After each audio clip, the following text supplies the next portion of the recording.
And this isn't about pitching or selling.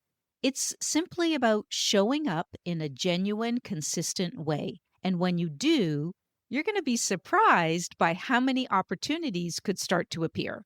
So, if you've been feeling like your marketing has stalled or you're just not sure what to do next, then I want you to stay with me throughout this episode because your next client might already be closer than you think.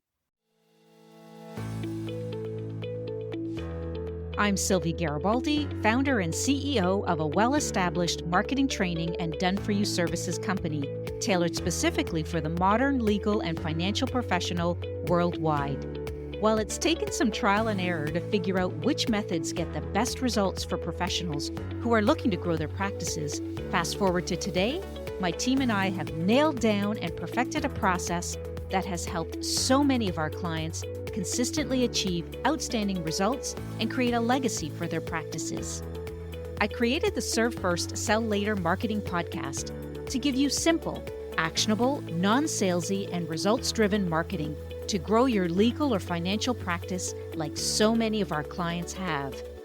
If you're a lawyer, mediator, financial, or divorce professional who is looking to become highly visible and wants to create a practice that makes an impact, then you're in the right place. Let's dive in.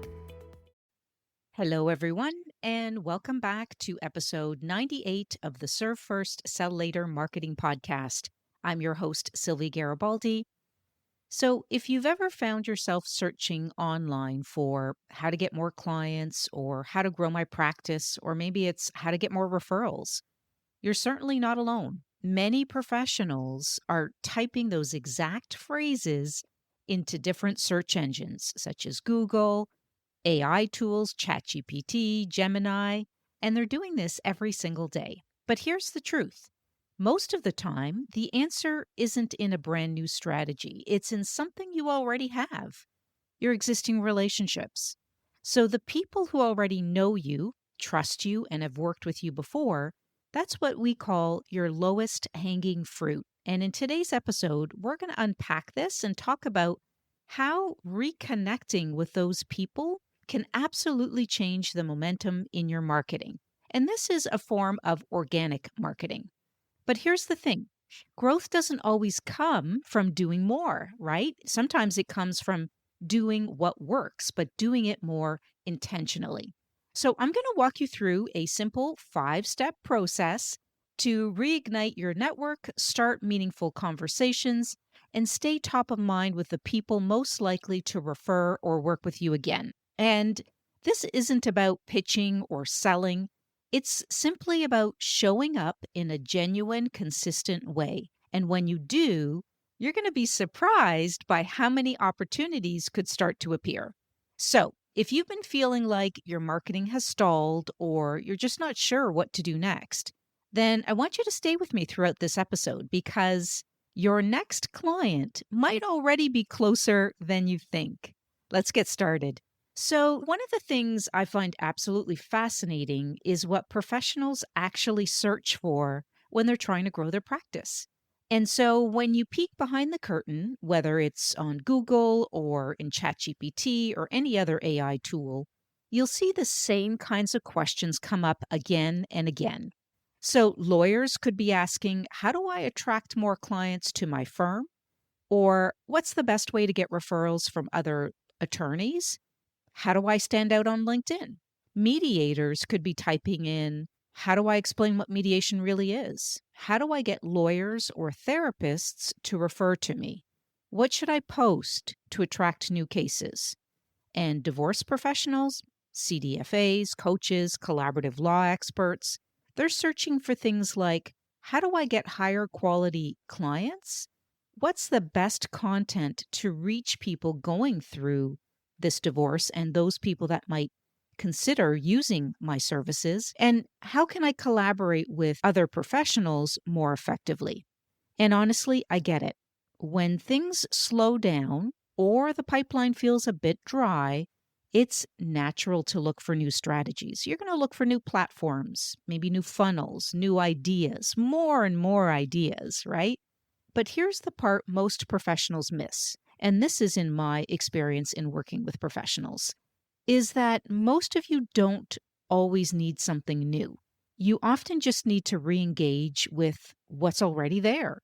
And so the biggest growth opportunity isn't necessarily hiding in your next ad campaign or your next SEO tweak. It's actually sitting quietly inside your existing network. Okay, let that set in for a moment. The colleagues that you haven't spoken to in months, the clients who've loved working with you but you lost touch with, the people who already trust your expertise but might have simply forgotten what you do. Once again, this is what I call the lowest hanging fruit. And yet, many professionals skip right past this. So you tend to think that growth has to be complicated, that you need bigger systems, more content, maybe a new marketing plan. But the reality is, you could spend an hour this week reconnecting with a few people that you already know and open up more opportunity than you might get from an entire online campaign. And I've seen this again and again. A lawyer messages a past client just to check in, and suddenly a referral appears. Or a mediator reconnects, with an old colleague. And what ends up happening is they co host a webinar that brings in new clients for both of them. So that's really the power of simply staying in touch. And that's exactly what I want to focus in on here, because one simple action that could move the needle right away, like reconnecting with your network, is so, so powerful. And what I want to do right now is I want to walk you through a 5-step process that you can use starting today without feeling salesy, awkward, or forced, because this is about genuine connection, not pitching. And it's one of the fastest ways to create real momentum in your marketing. And when we work with our clients, we're always looking for the lowest hanging fruit. In our strategy calls, we do this and we, get them some business right away just by following this process. Now, we've talked about what most professionals are searching for and how often they overlook the obvious. But now I really want to focus in on something that you can do right now. And as I mentioned, it's the 5-step reconnection process. It's simple, right? It's low pressure, and it can completely change how you generate opportunities. Because when you reconnect intentionally, you're not chasing business. What you're doing here is you're actually activating it. Okay, I hope this makes sense. I want to walk you through this process. So, step one is you want to make a short list. What does this look like? You're going to start by identifying about 10 to 15 people in your network, people who already know you or have experienced your work. That might include past clients you enjoyed working with. It could mean referral partners, lawyers, therapists, financial planners, HR executives. And you also want to reconnect with warm leads, who showed interest but never really moved forward. So go to your inbox, go to LinkedIn, go to your calendar, even go to old case files. That's where you're really going to be able to rejog your memory and find the people that you should be reconnecting with. Or if you have a CRM, go back to the CRM and check in to see who you spoke to last and who may need reconnecting. And it's really simple to see, right? It's in black and white. And you're going to see that you already have a network of opportunity right there. And when you look at this list, you'll realize something powerful. You're not starting from zero anymore. You already have trust built in. I hope that's making sense. By the way, if you're finding this episode valuable, I've covered related topics in past episodes that can help deepen your understanding. So please be sure to check out those episodes. I'll drop the links in the show notes so you can easily find them. So step 2 is don't try to reach out to everyone at once. That can feel pretty overwhelming. Just pick 2 or 3 people this week. And this is where most professionals really tend to overthink it. They make a big plan around it and then get overwhelmed and never start. Instead, what I want you to do is I want you to keep it small. Set aside 10 minutes on your calendar, maybe Friday morning or maybe Monday afternoon, whatever works for you. And I want you to send 2 messages. That's it, just 2. You're going to be surprised how those 2 messages can lead to meaningful conversations, because it's about momentum and reconnection, not volume. Okay? Volume happens when you repeat it again the following week. That's how we build volume. But for this week, for today, we're only focusing in on 2 or 3 contacts. So step 3 is keep it natural. This is the part people get nervous about. Like, what do I say? And the key is please don't overcomplicate it. Just make it as genuine as possible. And so here's a simple script that may be useful for you. You can say something like, "Hi, name. It's been a while since we last connected. I was thinking of you and wanted to check in. How have things been going?" Simple, right? That's it. There's no pitch, there's no pressure, just a friendly check in. And you can make it more personal if you want. So maybe for an attorney, you can say something like, "I've been seeing more couples explore divorce mediation. I'd love to hear what you're noticing in your practice."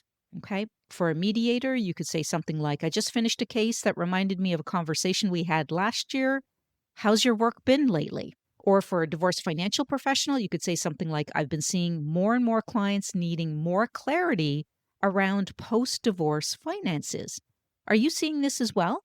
So these are just conversations. You're trying to stimulate a conversation. And all you're doing here is you're simply opening the door again. That's all, right? We're not searching for a sale or a referral instantly. It's all about opening the door again.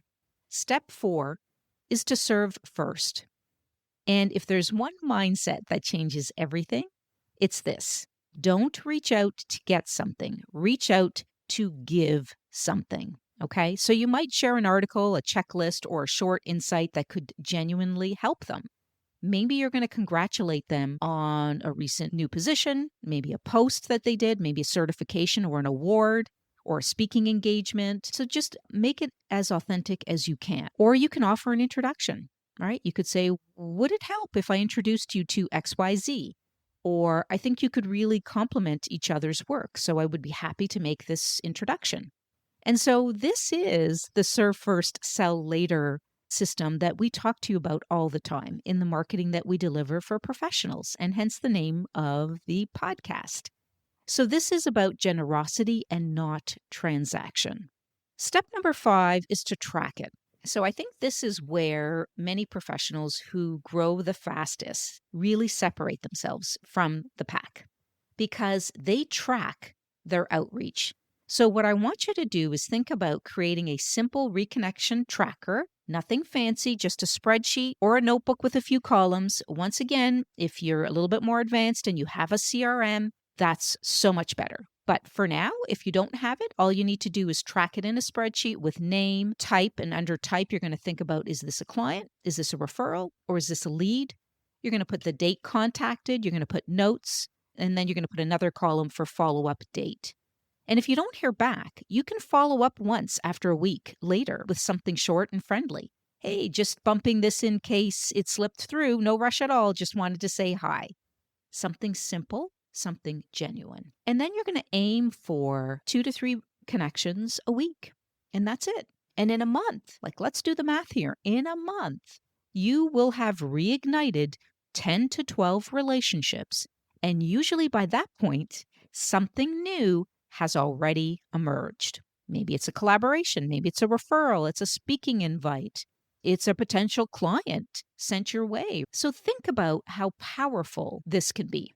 And remember that this isn't about forcing outcomes, right? It's about creating energy in your network again with low hanging fruit. Because when you show up with intention and generosity, people remember you and they really start seeing opportunities with you. So I really want to share what to avoid when you're reconnecting as well. I'm going to share that in a moment because these are like some little mistakes that can make your outreach feel pushy or inauthentic. So let's unpack this a little bit because before you start sending these messages, we need to kind of figure out, well, what should you not do? Because this is where, you could accidentally make things awkward or make things feel transactional. And I know most of you want to avoid this. So you've probably received those messages before, the ones that start with, "Hey, just checking in to see if you know anyone who needs my services." And honestly, think about what comes into your mind when somebody sends you that type of email. It feels forced. It feels one-sided. So let's make sure that you don't fall into that trap. And so here are a few things you can do when you're reconnecting with your new network. So the first one is a big one, and that is do not make it transactional. If your first message sounds like a pitch, it shuts the door instantly. And you need to remember that this isn't about getting referrals, it's about rebuilding relationships. But remember, when you've sent out 10 or 12 in a month, and then the next month you send another 10 to 12, you can see how this snowball gets bigger and bigger, and more outcomes will present themselves. So essentially, you need to show genuine interest in how someone's doing and not trying to squeeze a business opportunity out of the conversation. If a referral or an opportunity comes out later, that's great, but it's going to happen naturally because trust and timing is aligned. The second thing is don't over explain what you do. When you haven't spoken to someone in a while, it's really tempting to write a long message explaining all the things that you're working on, but that can feel overwhelming for the other person. So, what I want you to do is I want you to keep it short and conversational, really simple. So, something like, hey, it's been a while since we last caught up. How have things been going? It's much more effective than a 2-paragraph update about your business. And if they ask what's new, then you can share what you're working on. So the third thing is don't use automated or copy and paste messages, right? This has to be customized to the person that you're sending this to. People can always tell when a message wasn't written just for them. Even if you're using a version of the same message, that's totally okay, but you need to tweak it to show that you're paying attention and it's specific to them. So mention something personal. Maybe you saw a post they shared, or you remember a conversation that you had recently. Really, a small detail goes a long way in making your outreach feel authentic. And the next one is don't expect an immediate response. Everyone's busy. Sometimes people don't reply right away or at all, and that's totally okay because this isn't about chasing replies. Once again, this is about reestablishing presence. You're reminding them that you exist, but in a way that's kind and generous. And if you do want to follow up, just keep it light, as I mentioned before. You can say something like, hey, just bumping this in case it slipped through. No rush at all. And it just keeps the tone friendly and pressure free. And the fifth one is please don't overthink it, right? This is a big one. This one will stop you dead in your tracks. So many professionals get stuck thinking and thinking and thinking, what should I say? What if I sound salesy? Is it weird if I reach out? But here's the reality. Most people will be happy to hear from you. Reconnecting is human. It's thoughtful. And often it's exactly the nudge that they needed to think of you for an opportunity, maybe a podcast invite or a client referral, an introduction. Okay, I hope that's making sense. All right, so I want to pull this all together because I've just laid out for you the 5-step reconnection process and what you have to avoid so that it sounds authentic and genuine. Because here's the thing, none of this really matters unless this becomes a habit. And habits don't have to be big, but they just have to be consistent. So here's my challenge to you folks. It's what I call the 10-minute a day reconnection practice. It's simple, it's focused, and honestly, it will quietly transform your network over time. But it only works if you stick with it. Let me outline how this works. So in the first couple of minutes, I want you to basically open your reconnection tracker, pull up your list, those past clients, referral partners, and warm leads, and pick 1 or 2 names. Like go through your list, pick 1 or 2 names that jump out at you for today, and don't overthink it. Then in the next couple of minutes, I want you to send a quick check-in. Write a genuine note, something as simple as, hi name, just wanted to check in to see how things have been going. And if you have something valuable to share or maybe a topic that you recently talked about, put it in there. Just say something like, was wondering how that's going. So it's just a simple outreach. In minutes 7 to 9, I want you to engage on LinkedIn. What does that mean? While you're there, take a moment to check out what they've posted recently, maybe make a comment on one of their posts or like something that resonates. And this is just a simple way to stay visible without being intrusive. And listen, if they're not active on LinkedIn, check out which social media platform are they active on, and then go and like and comment on one of their posts or congratulate them on something. And then, of course, in the last minute or so, I want you to update your tracker. So I want you to mark who you contacted and when, then move on with your day. No pressure, no waiting for replies. That's it. That's the full 10 minutes. And if you do that every weekday, by the end of the month, you'll have reignited maybe 20 to 25 connections at this point if you're doing it daily without feeling like you're marketing at all. So I hope this is resonating with you, because here's the bigger picture that I want to share with you. Here's what's happening when you do this consistently, quietly in the background. Number one, you stay top of mind with the people who already trust you. Number two, you create opportunities without chasing them. Number three, you start feeling in control of your marketing again. And I think all of you want that, right? You want to be in control of what's going on and you want to be consistent, because when you're taking small, meaningful actions every single day, that is when you will start to see results. In fact, that's exactly what I call the momentum marketing method that I've shared in a previous podcast. And it's all about showing up consistently and intentionally in ways that build visibility, credibility, and connection. So here's your challenge for the week. I want you to take 10 minutes a day, send 2 quick reconnection messages, track your outreach, and then I want you to watch what starts to shift, because your next opportunity probably isn't in a new strategy. It's already in your network waiting for you to reach out. Thank you so much for joining me today. And if you haven't subscribed to the podcast yet, please do so you never miss another episode. And if you found today's conversation helpful, I would be most grateful if you share it with a colleague who might be struggling to see results from their marketing. See you in the next episode.